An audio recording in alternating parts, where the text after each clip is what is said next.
Hey, good morning. Let's dig in on Matthew chapter 20 and see what we can use throughout the day. This section begins with a quote, "So the last shall be first and the first last." Jesus explains this teaching with a parable. Workers are hired throughout the day, each agreeing to a day's wage. At the end of the day, every worker is paid the same amount. Those who were there first were angry.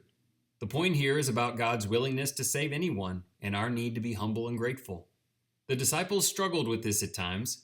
Later in the chapter, even after Jesus describes his coming death, the mother of James and John asks for her sons to have exalted positions. All the disciples get upset with this. Jesus informs them that the kingdom is about service, it's about mercy and selflessness. Jesus then demonstrates this by healing two blind men who begged for help. Those who pridefully yearn to be first in the kingdom may miss it altogether.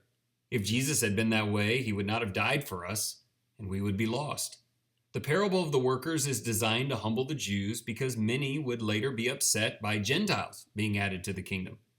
But it is also important for us. Maybe we're like the disciples, hoping to be rewarded for our labor. If our focus is on ourselves and what we deserve, then we miss the whole point of the kingdom. We might miss that compassion for others and service to others, even those who come after us, is what Christ and his kingdom are all about. Here are some questions that might help us implement those truths today. If you had worked all day, would you accept latecomers getting paid the same as you? How does this parable challenge you to check your heart?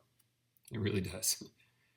Number 2, what does this phrase look like in your life, your home, and your relationships? Quote, "Whoever wishes to be great among you shall be your servant." That makes me think of my wife. Number 3, if Jesus can stop mid-mission and heal two blind men out of compassion, how might you be able to do something like that today? It'll look different, but it can come from the same place. Here's our prayer. Kind and caring Heavenly Father, thank you for being so patient with us. We sometimes get caught up in our accomplishments and our efforts and can lose sight of the fact that we're saved only by your grace. Give us humble hearts to be grateful to be in your vineyard and to never compare ourselves to others. Your Son died for each one of us. He took the low place to raise us up. Give us hearts and opportunities to do the same for someone in need today in honor of our humble Savior. Let's do that. Serve others in honor of Jesus' name. Thank you for your attention.